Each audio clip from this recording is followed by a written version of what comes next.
Everyone to stand and face the flag for the Pledge of Allegiance. I pledge allegiance to the flag of the United States of America and to the republic for which it stands, one nation, under God, indivisible, with liberty and justice for all.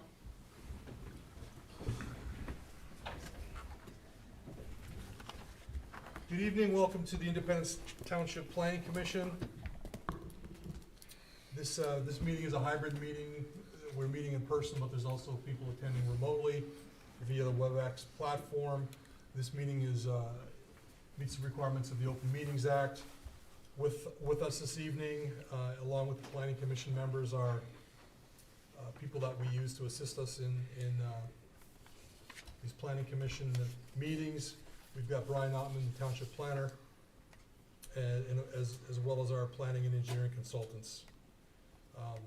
With that said, I forgot my statement, so I'm going off memory, and I've had a really, really long day. I counted like 17 phone calls today, so my brain's fried. So with that, I'd like you to conduct a roll call, please, Ms. Tully. Mr. Boersma. Here. Mr. Galley. Here. Mr. Lochran. Here. Mr. Ritchie. Here. Chairman Sabada. Here. Ms. Tully here. So we do have all 6 members who have been appointed here this evening. We still are missing one member who needs to be appointed by the Township Board. So we have a full membership with 6 members. Next item is item D, review of the agenda. Do I have a motion to approve the agenda as written, or are we willing to entertain a motion to amend the agenda? I'll make a motion to accept it with one change, and that would be to move under G, regular business, item number 2, PC file number 2020-008, move that up in front of item F, public hearings. I'll support. We have a motion and support. All in favor signify by saying aye. Aye. Opposed?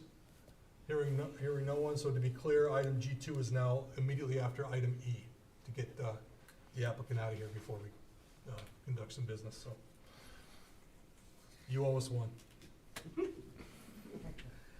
Next item is item E, public comment for items not on the agenda. Is there anyone in attendance, either remotely or in person, who has any comments for items not on tonight's agenda? We'll start with people that are attending remotely.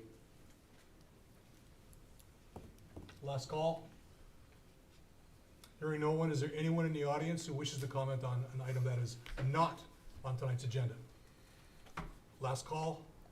Hearing no one, that closes item E. We move on to item F, which is a public hearing. No, we said we were gonna move the. Oh, I'm sorry. Yeah, item G2. Excuse me. How soon we forget. I've got a really good memory, just a really short memory. So next is item G2, PC file number 2020-008, petitioner James Friat, 5413 Wood Creek Drive, Clarkston. They're requesting a final site plan approval extension for a period of 1 year. Mr. Carlo, could you briefly summarize this application? It's just simply a request of a site plan that's been approved by the Planning Commission. I think we can all understand why anybody would be requesting an extension. It is an extension for 1 year. And if it does not proceed within 1 year, obviously the Planning Commission will have the ability to either continue to extend it or not. I read the request that was in the packet. It seemed very fair in light of the planet Earth today, and I think it's reasonable. I'm going to support it. So, do we have any discussion? Just one comment, can we just say what the location and the item is for the public in thank you. case somebody's doing? Thank you. It's parcel number 0827100034, zone OS1, office service 1. The development is actually just out here on Walden Road. Basically, I could throw a rock and hit it. Yeah, next to the medical office. Yeah, it was an item that the Planning Commission considered about a year ago. And it was for a dry cleaners and a retail space, I believe. Small, yeah.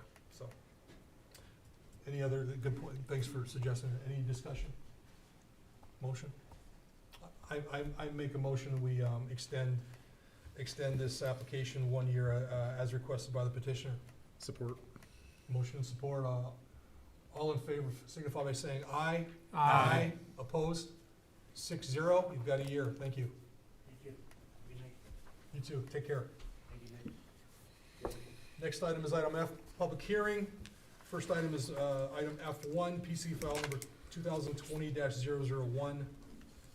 Petitioner, I should have got pronunciation of this name before the meeting.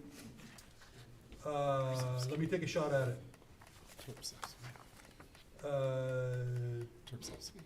Terpchevsky? Awesome.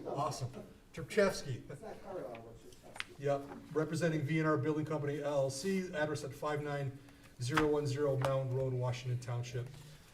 The parcel in question is 6898 Sashaba Road, parcel 822401011, zoned OS2, Office Service 2, also located in the Sashaba Road Town Center Overlay District.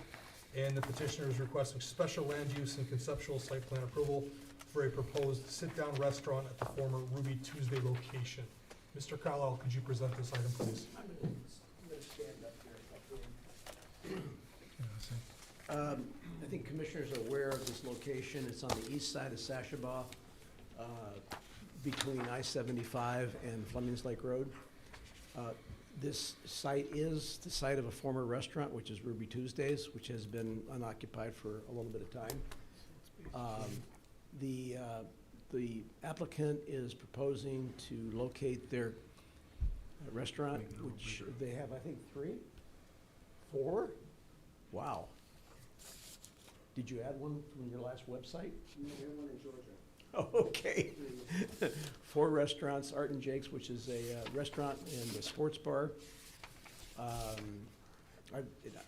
invite you actually to go onto their website. It's very impressive in terms of the appearance of their facilities. But anyway, they are proposing to improve the Ruby Tuesdays. The floor plan has been submitted. That's part of the site plan that you would see. They're proposing to do, they were originally proposing, as you notice, there's really 4 additions to this property. Actually, they're going to eliminate, at our recommendation, the south side addition, the one that is the closest to the south property line. They have rearranged the site plan, but we asked them not to submit that tonight because we don't permit that once a submission is made. So anyway, there will be 3 additions, which will include an additional seating, additional backroom space, and an outdoor dining area. Our review indicated a concern about parking, and I've had discussions with both their engineer and the owner about that particular issue. And part of the consideration here is there has been more or less a shared parking arrangement. This original part of the Sashaba crossings on the east side of Sashaba was, there were actually 3 pieces of property there but it was all a regular condominium, and then each of these was divided up into sort of these outlots in a condominium. So you had the Ruby Tuesdays. The site that you're going to see next, actually, surprisingly, coincidentally, was going to be a Citizens Bank. And then, of course, the last piece was originally going to be a Cracker Barrel, and now is the Comfort Inn. So, you know, you go out there, and all of this parking looks as if it's continuous, and it's one single parking lot. But we have required cross-access, and there are cross-access agreements, but there's not necessarily cross-parking agreements in the master deed and bylaws. So as a result of these 2 site plans being submitted, that has been provided now. And you will see, when you see the second site plan, that the surgical center has enough parking to essentially stand alone, but will need parking in the daytime, whereas Art and Jake's obviously needs it in the later afternoon and the evening. So in our, in our review, we indicated that we had a concern about the amount of parking that was being requested as a result of the seating, the amount of seating and the additions. What they have actually have done is they're reducing the seating, they're removing that southerly addition, they're reducing the amount of seating, and I'm comfortable at this point as a conceptual site plan approval and a special land use approval to allow this to move forward. I just got the reciprocal parking agreement document yesterday, so I haven't had a chance to really review it in detail. But I'm pretty confident at this point now with the reduction in seating and with the reciprocal parking agreement that there will be sufficient parking on this site.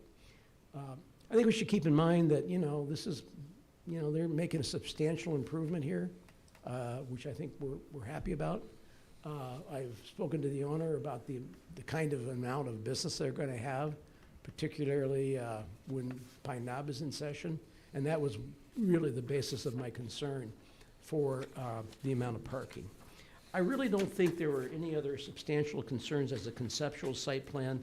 There will need to be some information submitted before final.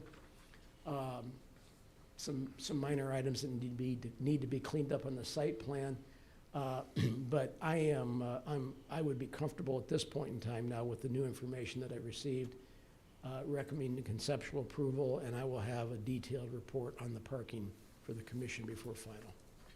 And just to clarify for those in attendance or watching the meeting online, if we were to go ahead and approve the special land use and the conceptual site plan approval, they've got to come back to this board with a detailed final site plan. Yeah, they also need some variances, variance from the build to line from Sashabaw.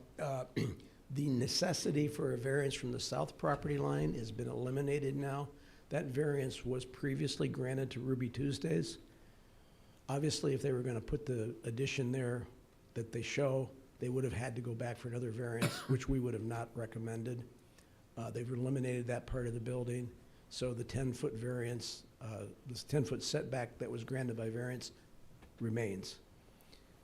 Other than that, I don't believe there's any other deviations or, the commission, when we come back for final, the commission will have to grant a deviation from the strict application of the parking requirements because of the reciprocal parking agreement.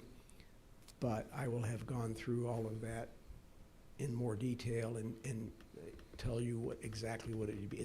It's not going to be it probably won't be any more than 20 or more spaces at this point in time. By that time, though, we'll have the science behind that. We'll have the numbers Correct. that we can look at Yeah. and consider. Any questions for Mr. Carlisle? Yeah, I do have one. Obviously, that makes sense with the reciprocal parking and the uses we're talking about. What happens in the future if the other use, which is a daytime use, all of a sudden has a restaurant use or a nighttime use? I mean, Great we have question. to go back and have to amend that reciprocal agreement. What do we do then? Well, as I've had the discussion with the other use, they're pretty well locked into the parking that they need. And consequently, they understand that they will only be able to replace the use that they're proposing with a similar use that needs similar parking, unless something, of course, changes on the Art and Jake site in the future, which we hope doesn't happen, but, that could happen. So that will be, both of these things will be conditions of final approval when I've had an opportunity to review the reciprocal parking agreement, and I will be back recommending to you. I will say this, I do know that the reciprocal parking agreement is in perpetuity. So the encumbrance is more upon the next site plan that they will not be able to exceed the amount of parking that they need for any future use. And they understand that. Okay. Go ahead. And what about the potential restaurant that was part of the hotel? They're just the last in, so Yep. we don't worry about that right now?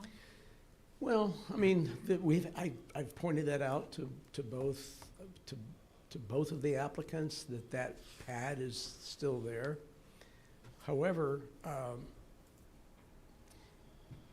you know, the parking that exists out there now was established for similar uses that were intended. For example, with Ruby Tuesdays, the amount of parking out there was set up for a restaurant. For where the Oakland Surgical Center is, it was intended as a bank. The parking requirements are pretty similar. The only difference is that Art and Jake's is adding on to their building and adding outdoor seating, so additional seating. So the answer to that is yes. I mean, that's a problem that will have to be dealt with when they come in the future. With if indeed they ever do with a restaurant pad, it did take about 15 years for the hotel to be from conception to completion. So it's really a problem that'll have to be dealt with by that owner down the future, because they had no inherent right to any other reciprocal parking. If you look at that site plan, the amount of parking that's calculated on that site plan is what they were entitled to. It is just keeping people in the right place, you know. But with the reciprocal agreement, we shouldn't have to worry about the need for people to park, for example, in Culver's lot. Well, we shouldn't have to. And we've informed both applicants that if it becomes an issue, we will have to enforce the ordinance. Yeah, that is a concern. I have to be honest about that. But the most important thing that we can do right now is to make sure there's enough parking for these two uses.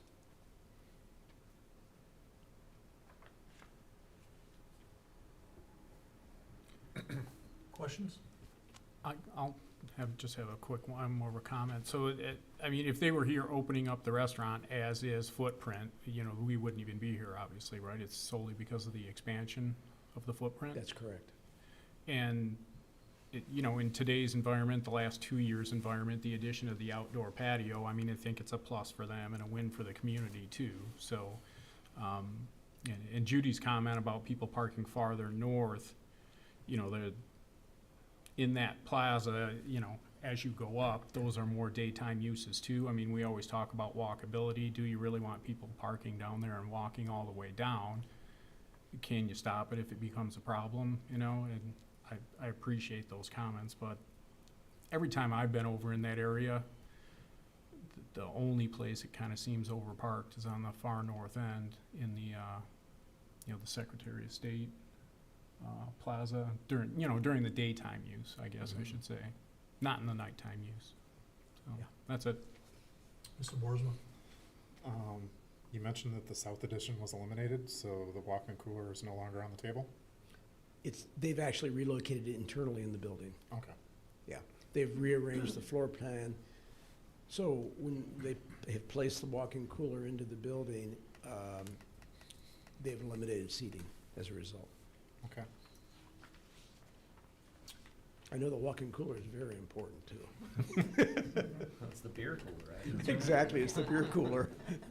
Given that it's an existing building and limited site work, probably not a lot of engineering concerns, but I'd be remiss if I didn't ask you if there's anything you need to know about. Nope, water and sewer are available to the site, and we've asked for details on the grease trap for the final site plan. Storm sewer's been accounted for, there's a regional system here, so no issues there. We just pointed out a couple of dimensional issues that need to be worked out on the final site plan that they can easily accommodate. Yeah. So fun fact, every time I drive by this property with my wife, she asks me the status of this building. So, you know, you're on the planning commission, what's going on? I don't know. So, really exciting. This is an exciting brand. I really like the facelift. I like everything that I see here, and I'm glad they were able to work out the parking, 'cause Yeah. this is a win for everybody here, getting this project completed. I'd like to invite the applicants up to make a brief presentation, if you would like to do so, please, if you would go to the podium. Good evening. Good evening. Thank you for having us. My name is Victor Chupchowski and my son Brendan Chupchowski here. The reason he's here is because I'm getting older and hopefully he carries on. But thank you for the great comments and the exciting brand and everything else. I'm actually an owner-operator. I'm actually on site in a lot of our restaurants. I'm not an investor. We do own the buildings and the real estate, but we also operate the buildings. So we do have a good concept, and like you mentioned, the outdoor patio is very vital for our business. We've actually revamped all our stores with outdoor patios currently right now. There's a big need for it, and this one actually worked out really, really good because if you've seen the plan, the garage door is actually open to the whole bar area as well too, so it actually can connect it as we can have more space, but it actually all gets connected together as under one umbrella. Beer cooler was vital to us so we can actually run our concept properly, but after a conversation with Mr. Carlo here, it seemed like that was almost impossible to achieve because our bar, we run an oval bar, so the depth of it is gonna come a little bit closer to the front door. We try to keep the bar people a little further in, but for some reason, I mean, my attorney said, yes, we can work it out, but I wanna move this project forward, and I didn't want nothing to stall it. Unfortunately, we're living still in a COVID world. Ordering parts that you can snap your fingers and get, if you have money right now, like walk-in coolers, takes 6 months. So the more we stall it on this end of it, and me arguing with Mr. Carlisle, the worse off I would have been, and the longer delays it would have been achieving this project. So we adapted quickly on his comments that he gave to us. Our job is to open it, and we're planning on hiring somewhere around 80 jobs for this operation here. So that's exciting, I'm hoping for the community. Jobs have opened up, we've seen that we've been able to hire now and with the labor shortage, but we pay a little bit on the upper end of it, so we're able to attract good people working with us. We're excited to be here. We're excited to show us what we can do for you guys. This is a really important question. How many beers on your draft list? We're actually, because our beer cooler kind of get moved in, that kind of got slimmed a little bit, so we're gonna put 24 instead of 40 on here. Sorry, but. Well, I'm sorry, that's a big no for me. Well, can't blame me on that one. I tried. So we had to make it a little bit smaller because we're coming inside. Very cool. So that's one of those things. But I think the outdoor patio, if you guys do get a chance to visit us, Sterling Heights location is with the newest outdoor patio, and I got that design actually from Georgia because we do have a location in Noonan, Georgia. So it's with flower pots and TVs. It's pretty amazing. Very It'd be cool. great for the community. Very cool. Thanks for doing this. Thank you. We gotta take care of the public hearing now, so if you wouldn't mind being seated, and Absolutely. I'm gonna open up the public hearing and invite anyone who has any comments to make on this project. To please, now's your time to come to the podium for those who are in the audience. Seeing no one, is there anyone participating online who wishes to comment on this application? Last call. Hearing no one? There's somebody. Oh, great. He's muted. You're muted. Oh, it's Jordan Jonah. You're muted, Jordan.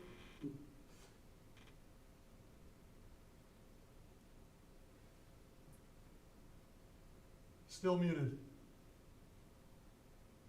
There he is. Now you're going, maybe?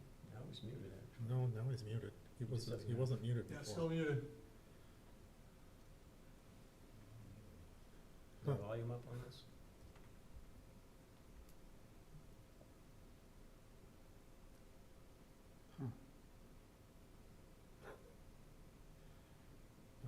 Maybe his mic's not working. Could it be our volume Yeah, on you this? can hold him up to the mic.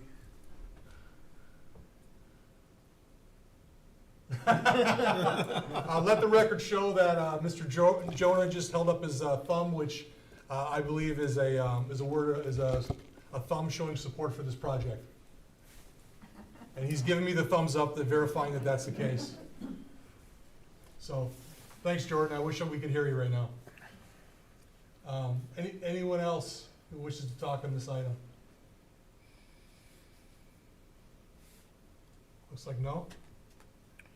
So we had one public comment. It was from Jordan Jonah, and he recommends support of this project. So with that said, I'm going to close the public hearing, bring it back to the board for deliberation.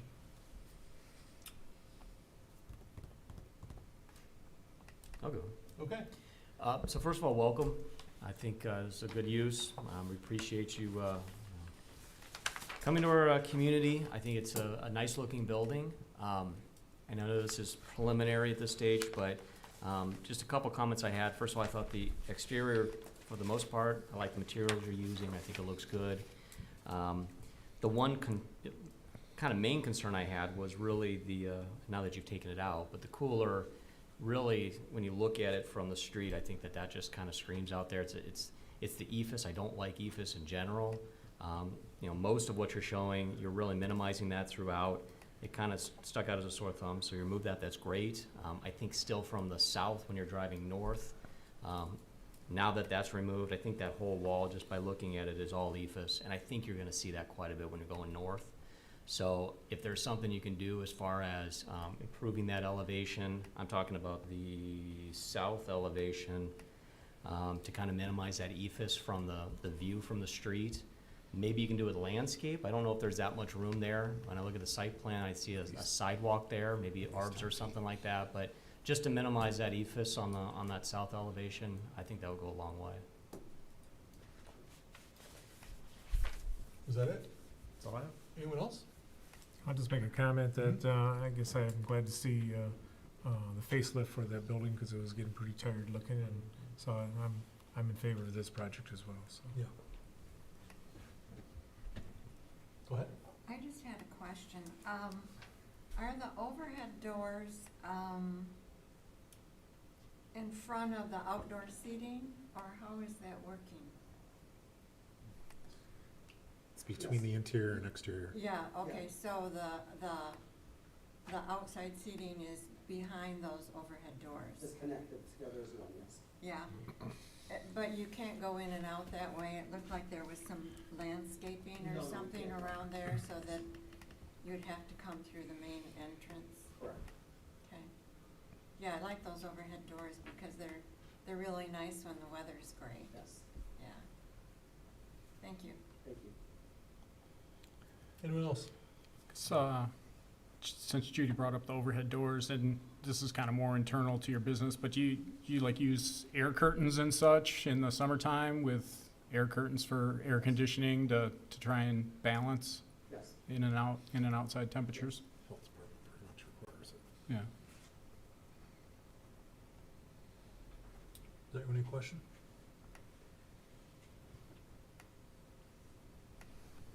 Well, it sounds like we're ready to Move on. consider action on this item.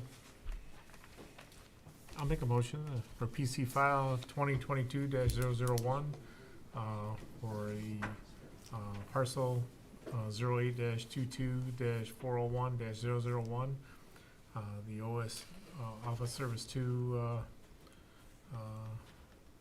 in the Town Center Overlay District, to recommend approval of the conceptual site plan and the special land use as presented.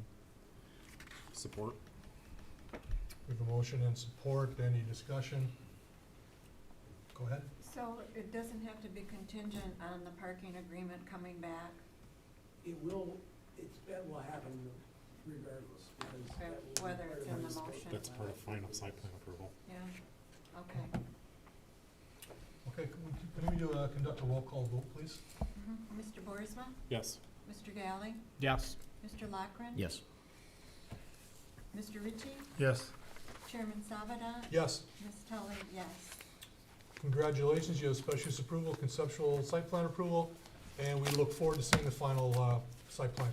Thank you. Thank you. I don't think the tab has any air curtains. We move on to item F2. PC file number 2020-001. Petitioner is Independence Plaza LLC.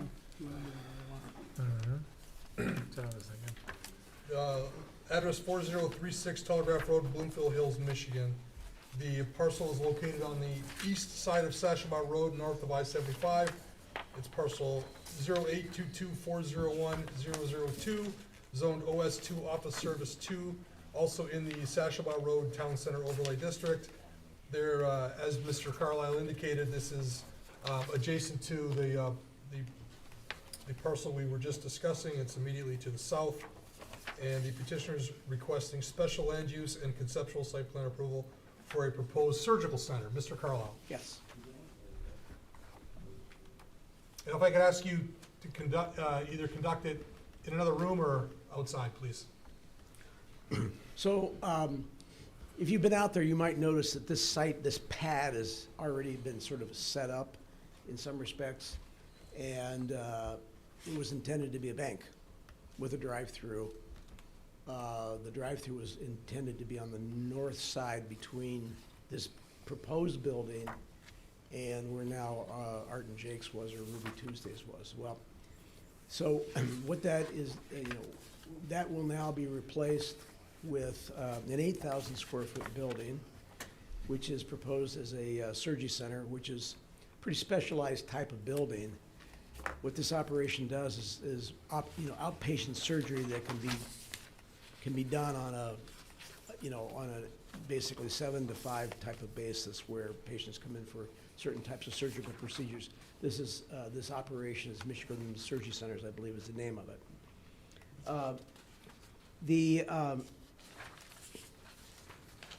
If you notice from, I don't know what happened with the screen here, but if you notice from, this is a weird shaped lot, but this was the way these condominium outlots were originally established. So you'll notice that the lines kind of bisect aisles, maneuvering aisles and everything else, but essentially that's why I was saying in my previous presentation that at the time we realized that there was going to be substantial cross-access and use of parking that, among all uses. But part of the consideration was, which is no different with the surgery center, was that the bank was going to have different peak hours than Ruby Tuesdays was going to have.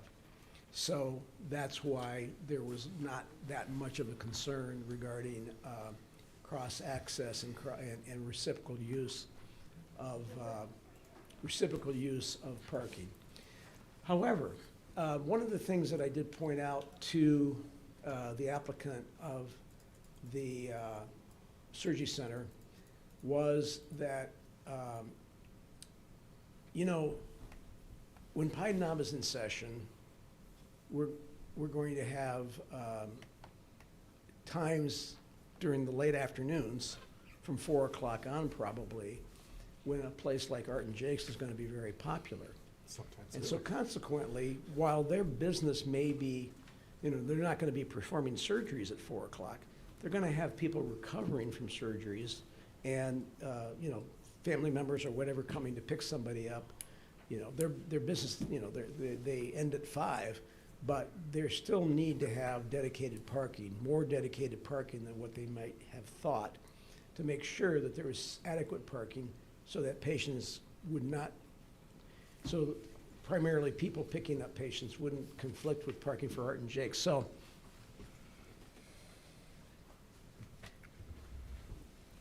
and this is not shown on this site plan, but I guess it is. There was a large area back here that did not have parking. We suggested that they shove the building forward to now align with the addition of Art and Jake's. Doing so gave them their own additional dedicated parking here and here, as well as the amount of parking back here that that is theirs. And this is what we have to work out, is just how much how much reciprocal parking is actually going to be available. But the fact of the matter is, in the late afternoon, this is all going to be parking that is strictly dedicated to the surgery center. So that was a little bit of a tricky part of trying to figure this whole thing out. But originally, this parking didn't exist. This building was shoved further back. They actually had parking in the front, which I had indicated that I thought was a bad idea. I'm sorry that we did it with Culver's, frankly.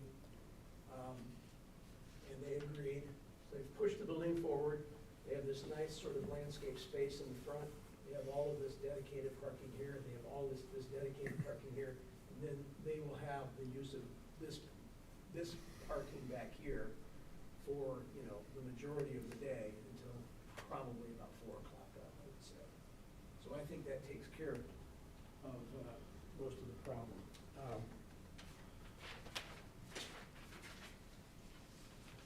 There are just, again, a number of things that will have to be submitted before final. Both of these projects are in the overlay zone, so there's community design features that need to be submitted. Obviously, in this case, you know, they're showing a floor plan or, you know, an elevation here.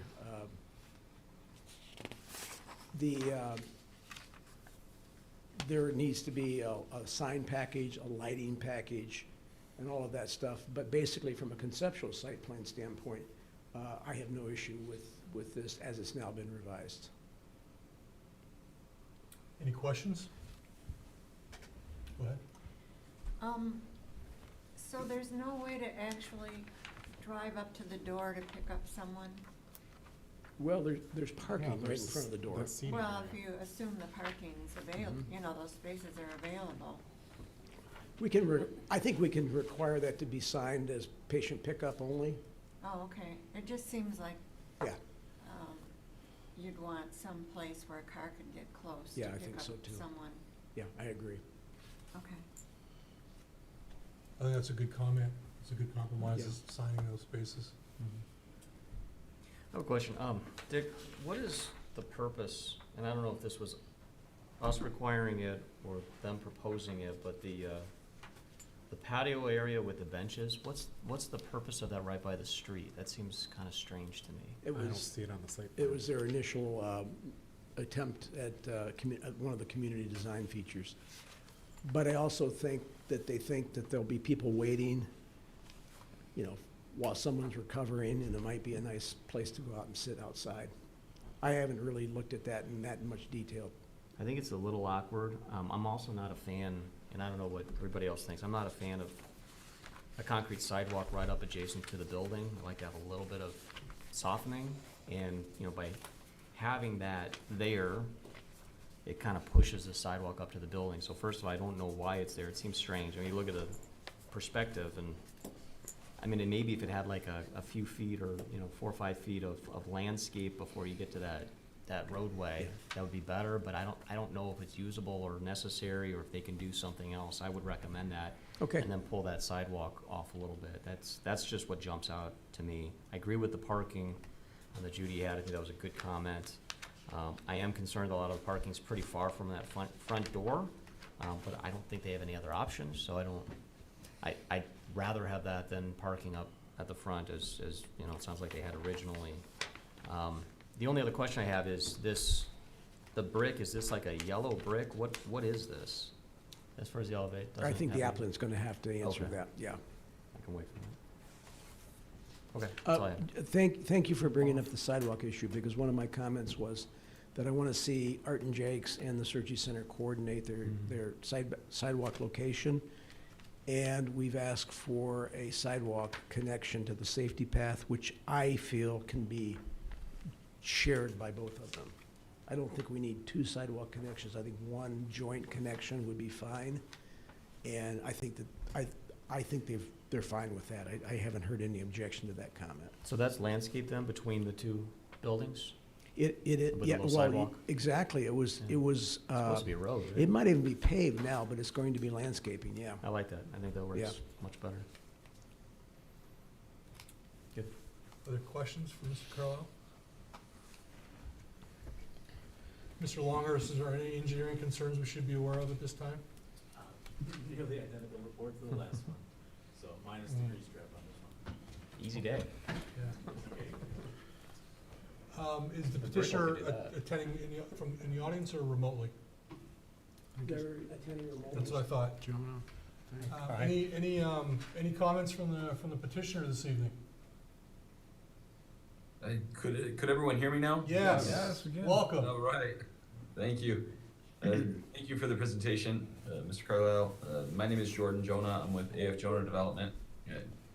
I represent my family company here. And just a little background on this piece. I know we talked about a bank, but we did purchase this property quite a few years ago, and we've been marketing it for a long time here. And we're excited to have a new use come to this property. I completely agree with some of the comments with the sidewalk and shared connections and more greenery. I believe that could work. The parking that Mr. Carlisle has suggested in the back has actually worked out pretty well too, which we've agreed to. The seating is more for some patients that don't want to sit inside, living in the COVID scenario that we're in. It's good to have options to sit outside also. The brick color is a lighter color brick. Austin from our office has worked on the design and can touch base a little bit more on that, or any design factors, and that he's, any questions there, but all in all, it is a 8,000 square foot rectangle building that we want to be proactive on the life of the building too, so we're comfortable with this new development here.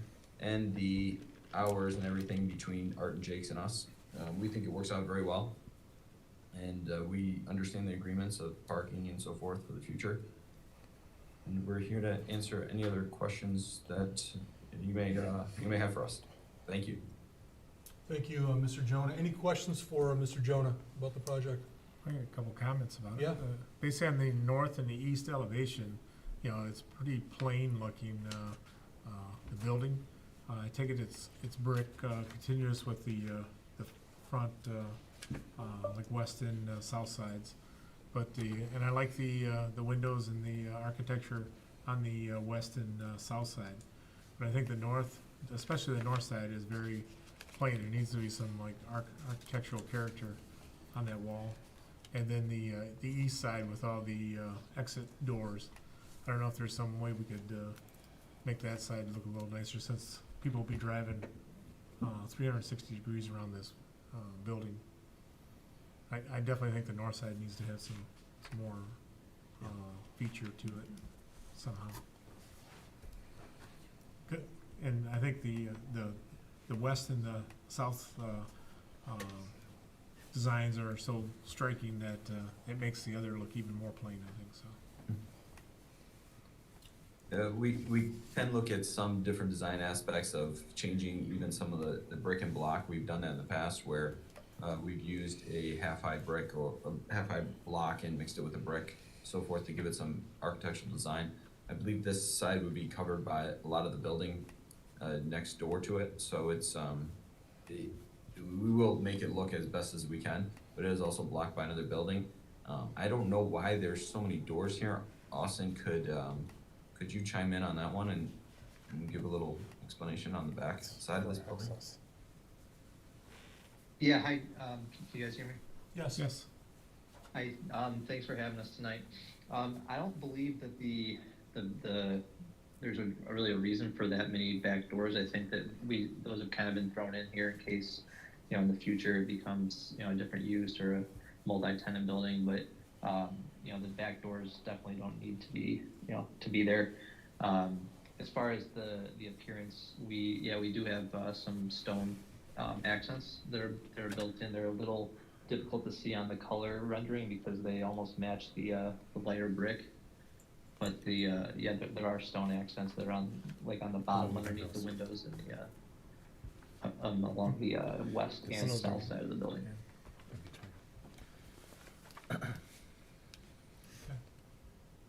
Go ahead, Mr. Boersma. Looking at the renderings and the preliminary floor plan presented, for large part, most of your western glass you're showing is obscured. Is it just for appearance? Because I doubt you're gonna have glass in restrooms or your soiled linen.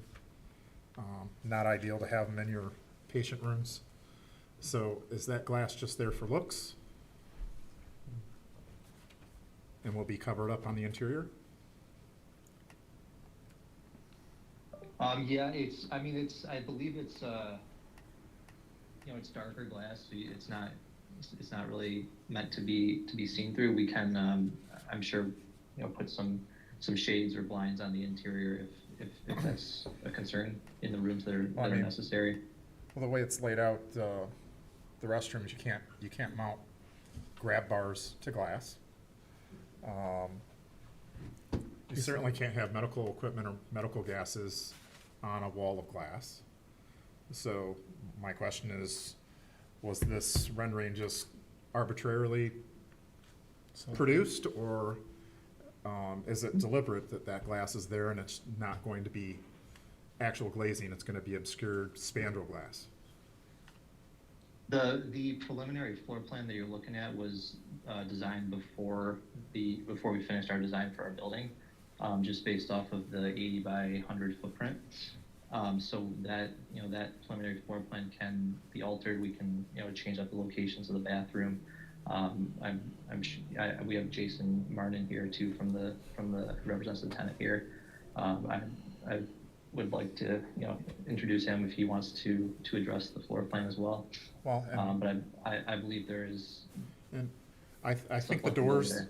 I think the doors you're showing on the east elevation are purely out of function, because in most surgical centers, you don't want medical gas delivery companies coming through your surgical center.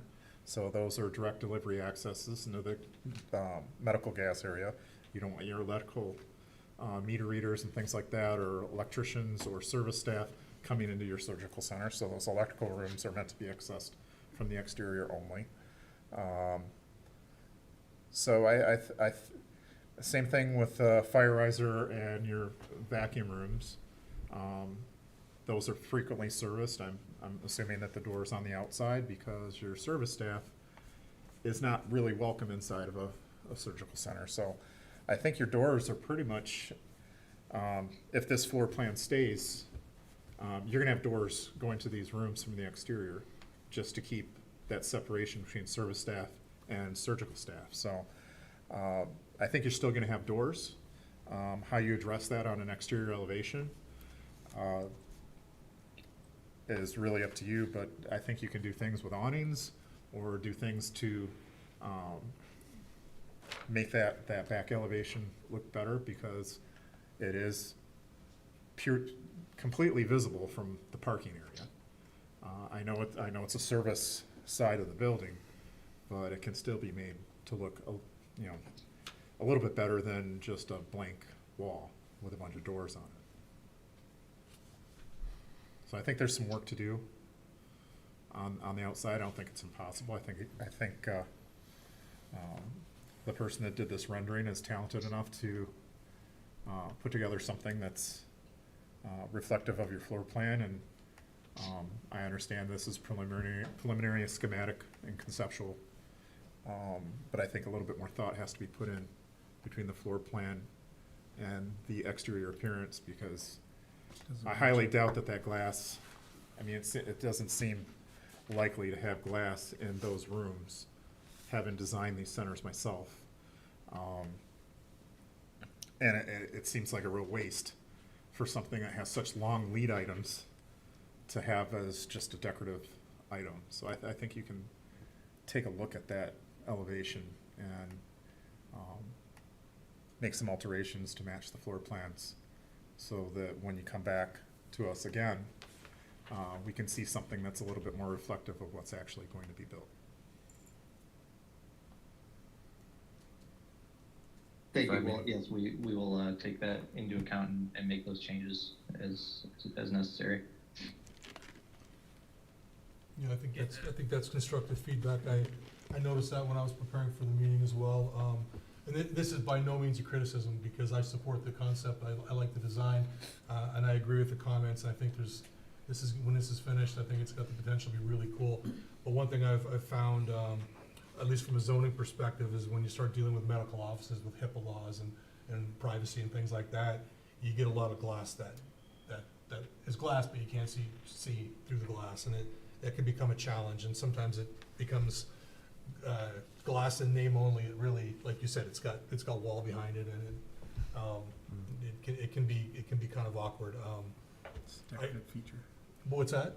Becomes more of a decorative feature. Yeah, it becomes a decorative feature, but again, I agree with Mr. Boersma. I don't think these are insurmountable issues. I think this is potentially a great project, and just a little fine tuning. I think it's going to be a home run. But this is a public hearing, so if any further questions, we'll get to them in a second. I'm gonna open the public hearing. Anyone in the audience who wishes to comment on this item? Now's your time. No? Yeah. Yeah, 1 second. And anyone who's attending remotely, go ahead. All right, so my name's Jason Martin. I'm the user, or the representative for the tenant, the surgery center itself. And just a couple points from the discussion that we've already had. We built quite a few of these around the country, so we've got the experience on the walls and the doors that I'll throw at you. But just from what I've heard, hours of operation are from 7 to 5 p.m., 7 a.m. to 5 p.m. And like you said, there's a wind down in the afternoon. Typically 2 or 3 o'clock, the cases are no more than a single case. Staff starts to walk away, and we do start to ramp down in that later hours. The other thing to note too is the number of spaces for a center of this size, which will have 2 operating rooms and 1 procedure room. You know, that same size, that same function with staff, with physicians, with patients coming in and out is typically around 24 to 26 spaces. I think there's quite a few more than that, especially with the parking access, the reciprocal agreement. I think that gets into the 40s with the count. I could be wrong on that, but somebody can correct me on that. But we're well under what we'll need as far as total spaces with what's on the property and within the reciprocal agreement. As far as that pickup and drop off, we call it right at the building entrance. We will end up having something like that. In fact, by state health department requirements, we do have to have that. It's typically 3 spaces, and that's what we look to designate as part of our state requirement and CMS requirements. So that'll be something that we'll do as part of the interior design and function of the interior in the ASC.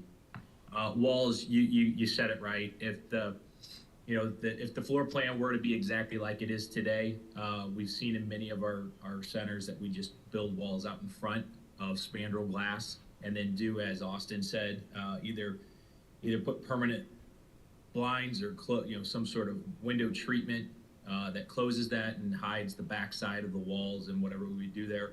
Or if we end up changing the architecture, we can certainly work with that and deal with that as well, and then even modify our floor plan in the final design of the interior. And then the doors in the back, you guys mentioned it as well. There are quite a few exterior access points that we are going to need to have, and then some egress. It does look like a few more doors than I would have expected. We're sitting there looking at 6 there, but then of course I don't see any on the elevation just below here on the screen. So again, we can work on that as well, but there will be some exterior access points to like medical gas services or an electric room, potentially a mechanical room. But if we could minimize that to help the architecture, we're here to do that as well. And I don't know if there's any other questions about the user specifically, but I could probably answer those for the developer if need be. Were there any concerns that we brought up that you think are gonna be an issue?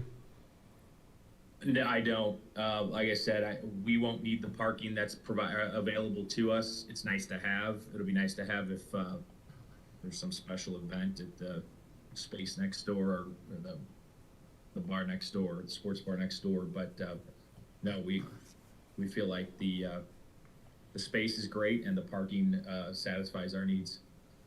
I'm even more comfortable with the parking situation with the shared parking now with your information that you just provided. So I think it's a great partnership with you and the new restaurant. I think it's going to work great, and it's a fantastic opportunity for shared parking, especially with the wind down at 3 o'clock that you mentioned. I think it's a home run. So thanks for that.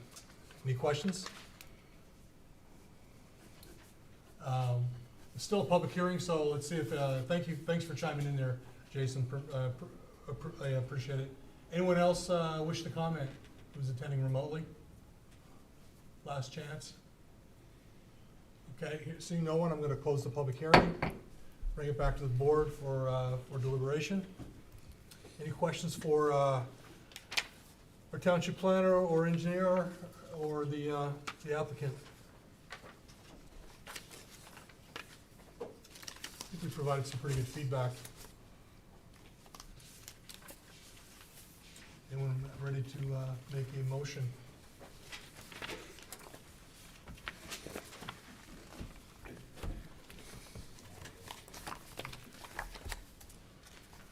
I'll make the motion if nobody else wants to move forward anyway.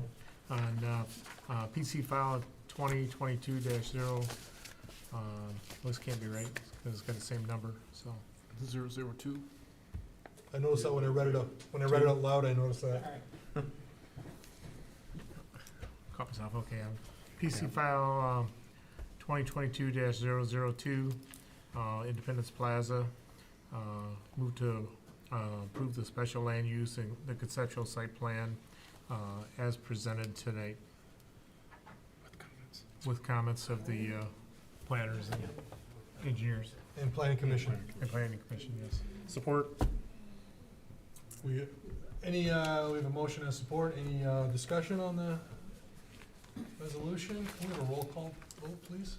Mr. Boersma, Yes. Mr. Galley, Yes. Mr. Lockren. Yes. Mr. Ritchie, Yes. Chairman Sabadan. Yes. Ms. Tully, yes. Congratulations, you have conceptual approval and special use approval. And we look forward to seeing the final site plan. Pending board approval. Thank you, everyone. Thank you very all. much, everyone. Thank you. Thank you. Thank you. Next item is item G1, election of officers. Typically, this is held January every year, but we did not have a meeting, so this is our election of officers. I've been a chairman, how many years? Two. Twice, I think. Is it twice? 2 years. Okay. 2 or 3 times. I do not have an ego. I do not have to be chairman. I am happy, thrilled to hand the reins over to someone else if they want to take a turn at being chair. I'm happy to do it if no one wants to, but I strongly encourage anyone of you to take a shot at it. So if anyone wishes to be chair, raise your hand and I'll nominate you. I'll even vote for you. Dave's sitting on his hands over here. Yeah, that kind of spoils my plan to nominate you.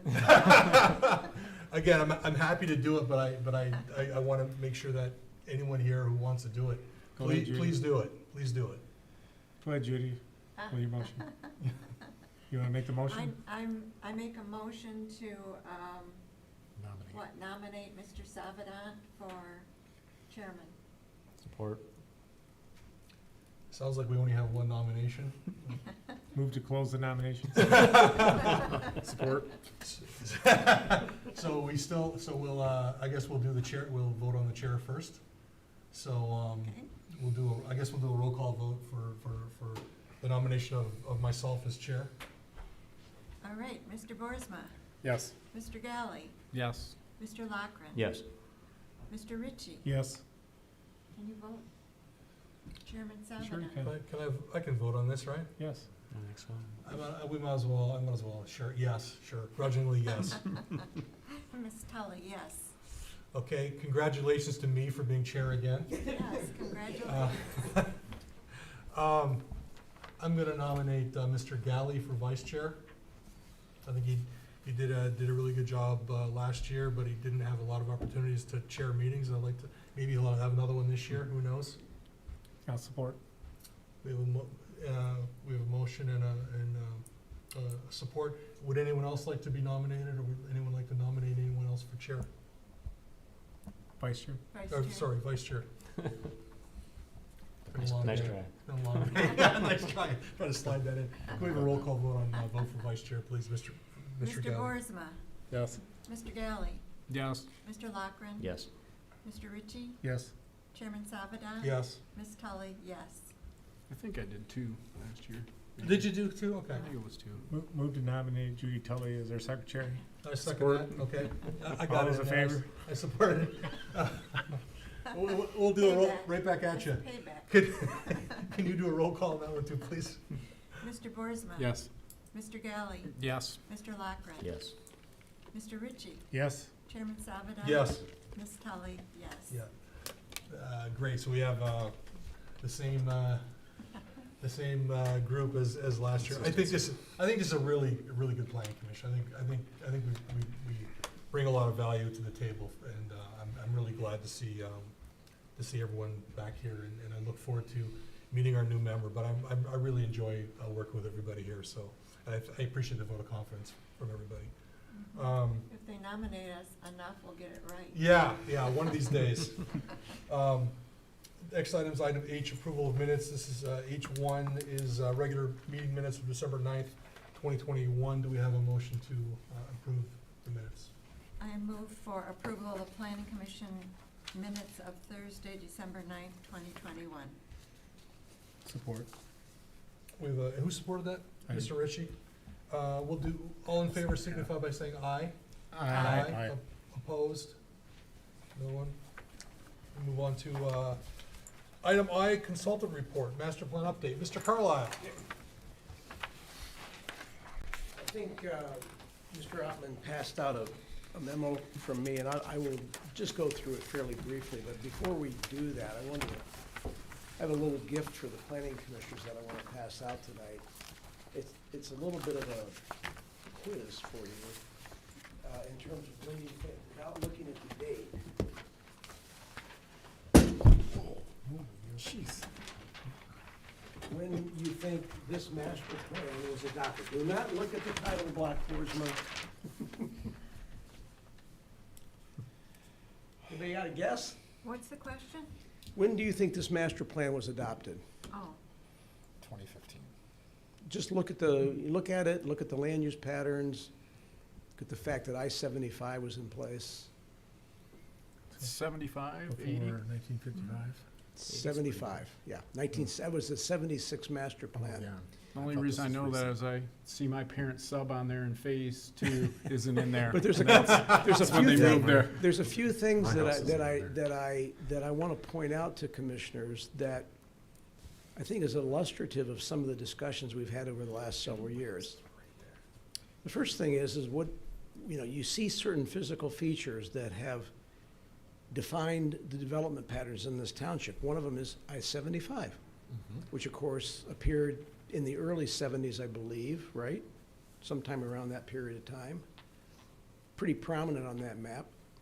The Clinton River, the whole Clinton River watershed, traversing through the township, which has been a major physical feature in the township that has still there today. Look at the land use patterns south of I-75. Pretty much like they are today. Look at where the commercial nodes are. We've actually reduced those. You'll see a couple dots on that map that don't really exist anymore. Do you know in 1976, that master plan, the ultimate population that master plan predicted for the township was 90,000 people. Now, obviously, yeah. that hasn't happened. Despite all of those physical features and those things that occurred, that you look at in 1975, it's come as a result of planning that you only have a population of about 36,000 right now. And you will never, in my opinion, at least I know definitely in my lifetime, and probably not in Mr. Galley's lifetime, will you ever reach 90,000 people. And that comes as a result of a lot of careful planning and policies. And when we embark upon the master plan, and you begin to see the timeline of what has occurred, you'll see that there's been some conscious decisions on the part of planning commissions over time that have defined the direction of this community. So although you have a lot of physical characteristics that still remain, you have the ability to make decisions that impact the future. Now, obviously, there are certain things that, over which you really don't have a lot of control. I mean, the whole developed area in the southern part of the township was developed long before 1975. And it's certainly not, I don't think you can characterize it as a rural part of the township. The northern part of the township hasn't changed a whole lot, especially the northwest part. We still have large land use patterns there. The northeast part, we have a little bit different. We have more development in the northeast part, but that's because we had existing land use around the lakes of a higher density that had already sort of given a pattern of more, of certain higher density, but not, not anything that needed sewer and water in many of the surrounding areas. So the point I'm trying to make is that this community, as it has evolved since 1975, has actually developed in a very planned, predictable manner. If you look at that map and you look at what's there here now, we're not 90,000 people here. So hopefully, as we go through this master planning process, which, by the way, will be my last with the township. I'm not going to, 5 years from now, I will not be doing this again. I hope not, at least. Maybe some of you hope not, too. But the fact of the matter is that this is probably one of the most important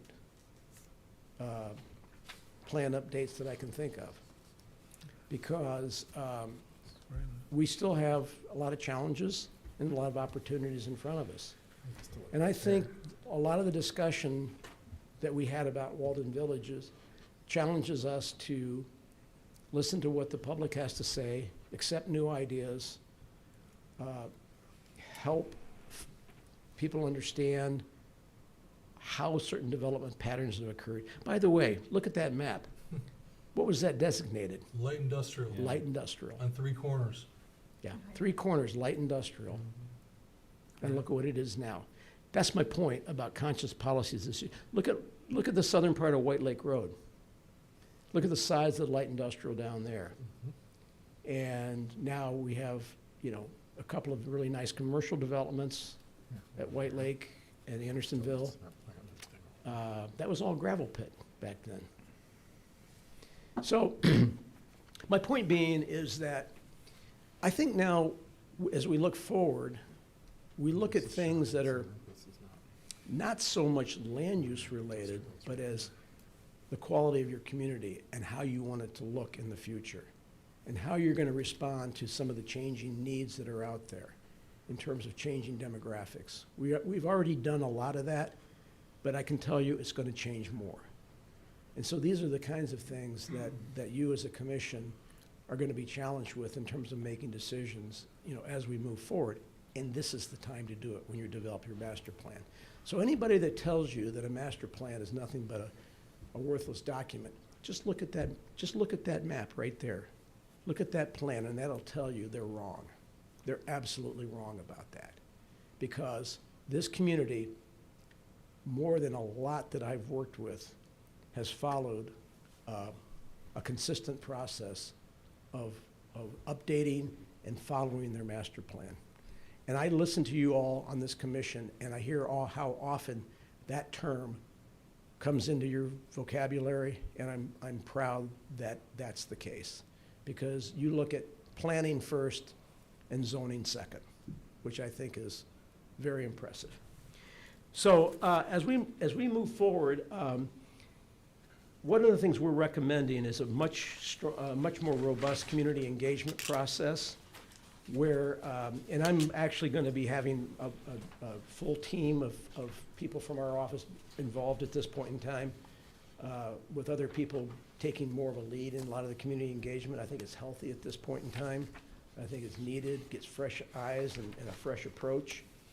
We're going to use, I think, a variety of different approaches when it comes to how we engage the public through public workshops.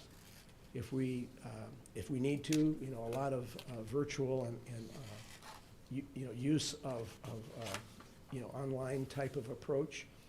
Brian, you want to speak a little bit more about one of the tools that we're talking about using? Yeah, I'm developing an application that basically will allow people, it's a crowdsource reporter. So people will be able to comment, click on a map, and be able to comment online. And all of those comments will then be brought into the discussion, where it's all triaged.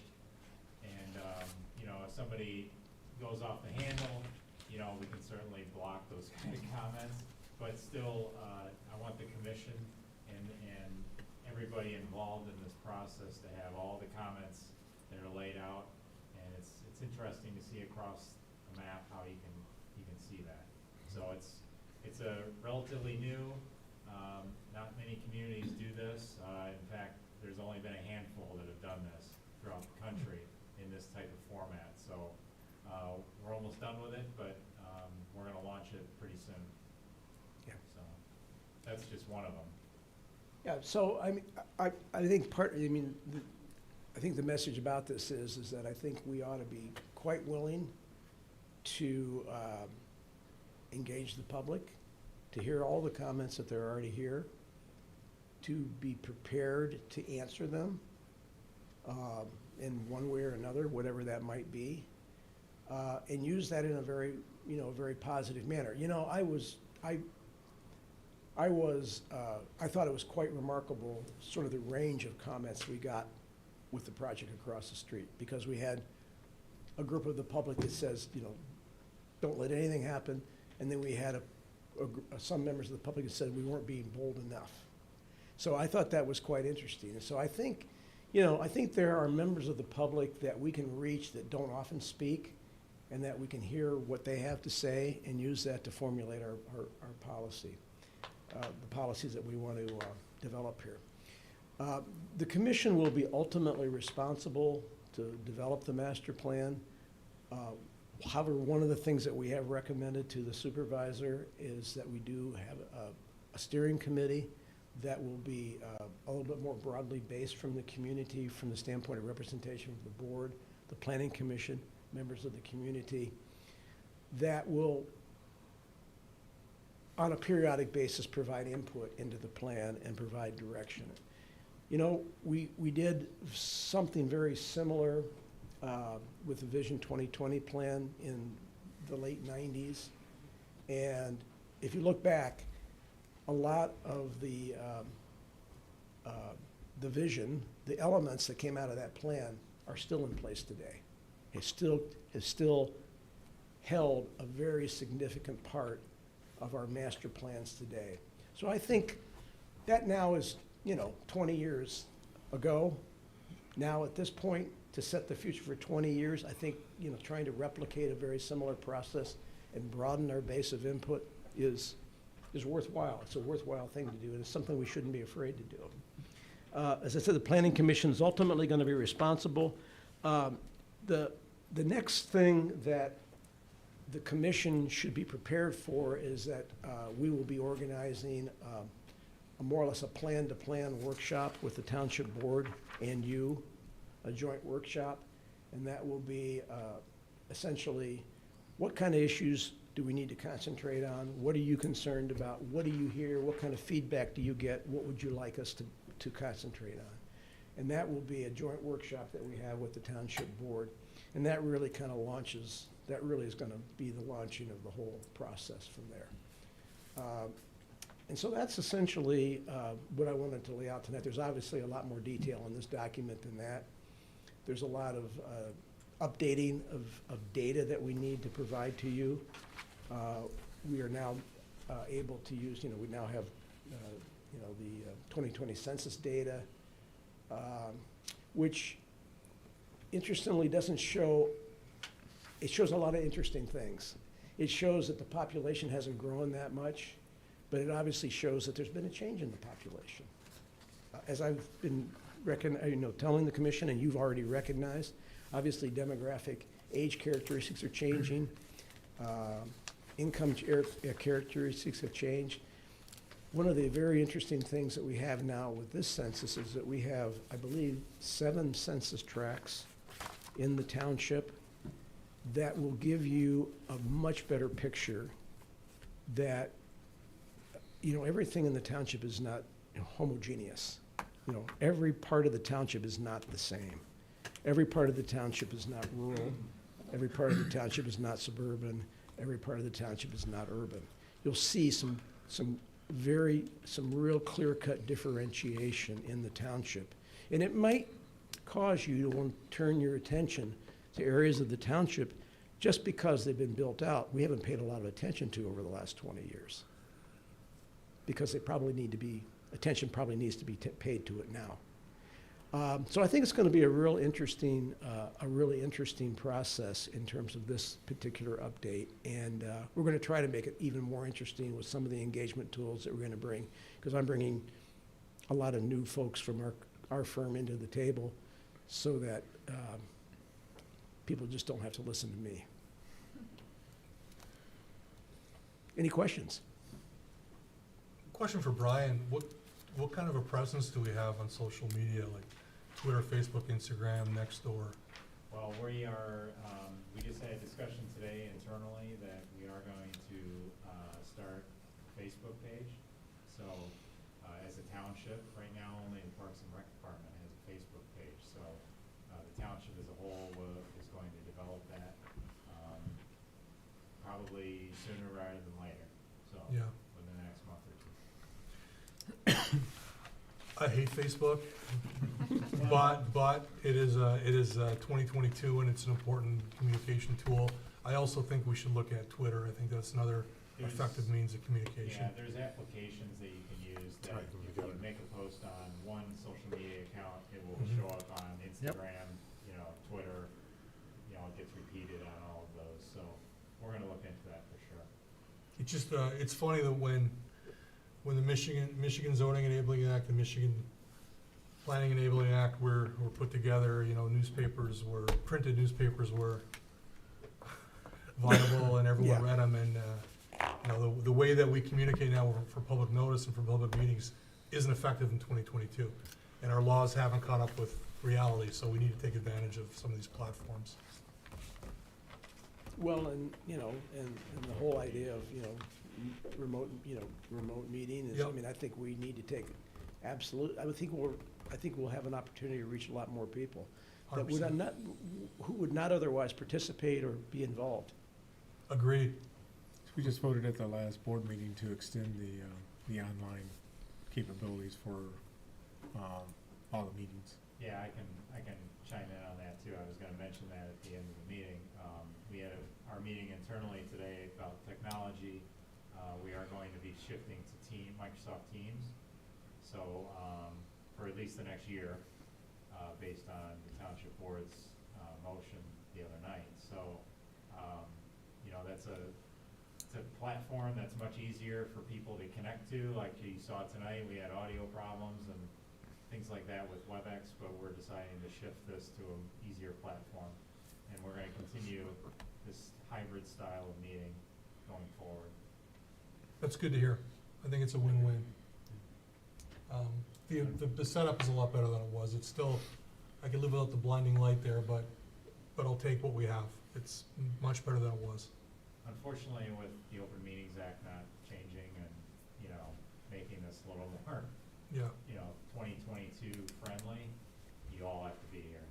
But the public, the petitioners, especially in snowstorms and when they live far away, we do meetings internally, all of them are virtual essentially. So, I think that's just the way we're gonna go forward. Yeah, in terms of public engagement, nothing drives me more crazy than when someone calls to complain about the master plan and says, no one told me. And, we can't spoon feed everybody. But what we can do is make a concerted effort to engage the public as much as we can. And, using Facebook, Twitter, and the platform you mentioned with the crowdsourcing and things like that, I think I'm all for it. I think it's great. Yeah, we have the Township Times, which every citizen in the township gets once a month. And that's where we can do a lot of Public announcements. gathering of people by just writing articles, even small ones, engaging the Clarkston News, even outside of those times. On making them, putting little blurbs and columns in there about when the next meeting is or what the meeting schedule is, so. The article, you've been putting articles in the paper. I read them. They're very effective. They're very well done. The township supervisor, the previous one and the present one, have been putting articles in very very thoughtful and very helpful articles. It's good to see, any way we can continue to communicate with the public is great.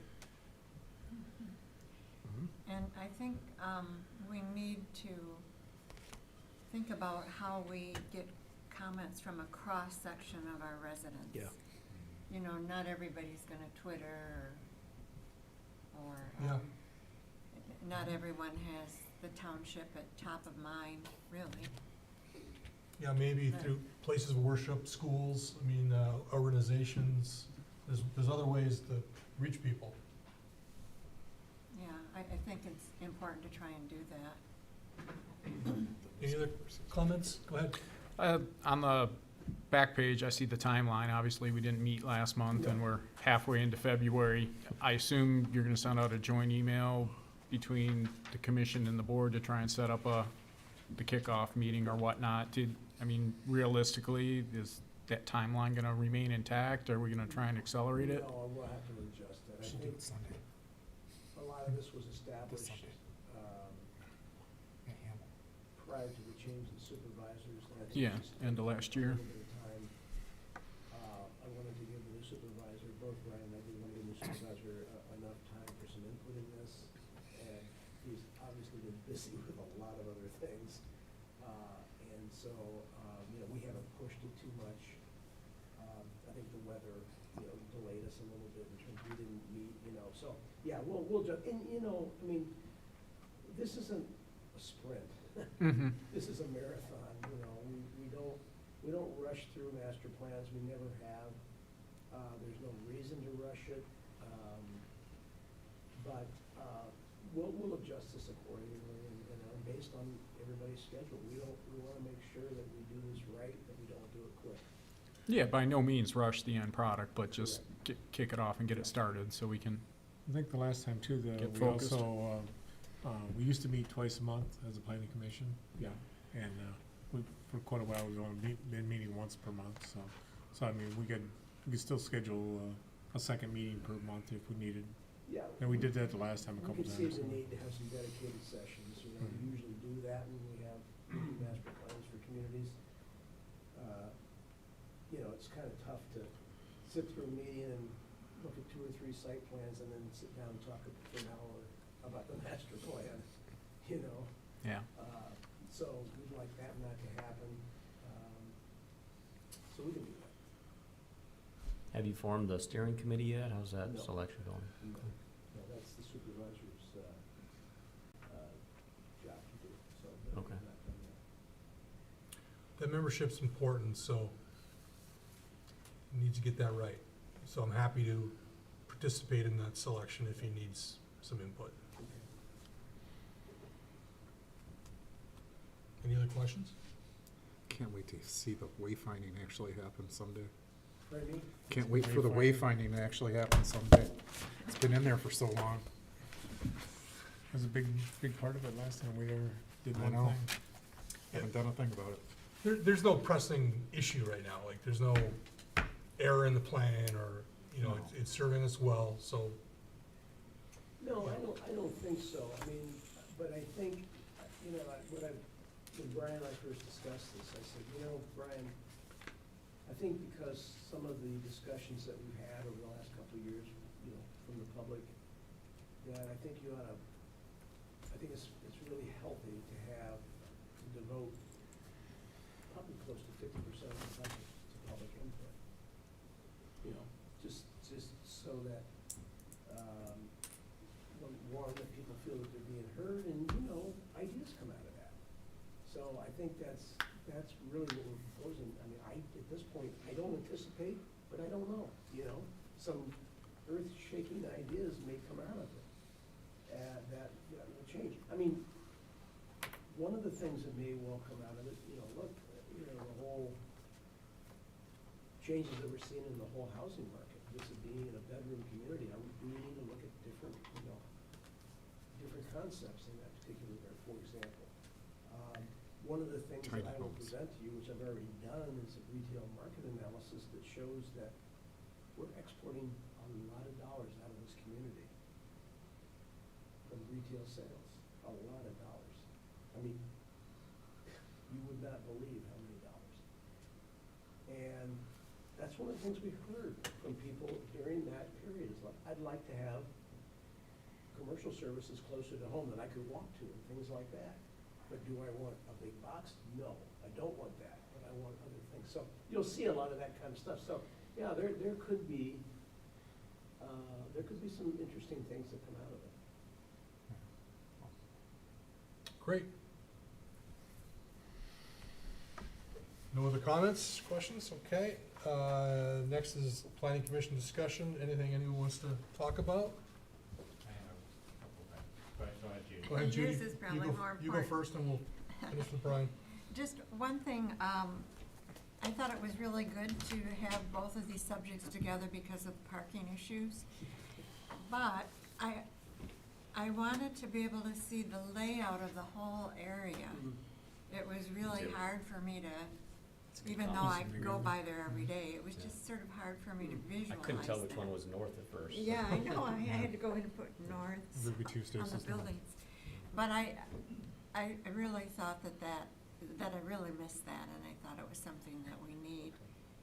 We didn't know that they were both coming in at the same time. Oh. It was I know, totally yeah. coincidental, actually, and it's kind Oh. of good that it did. That was all. Yeah, So, Yeah, we couldn't have one without the other, so yeah. we were trying to get them both to the finish line here tonight, so as best we could. So I had the same problem and I went on Google Earth and it's already called out with the new restaurant name on Google Earth. Really?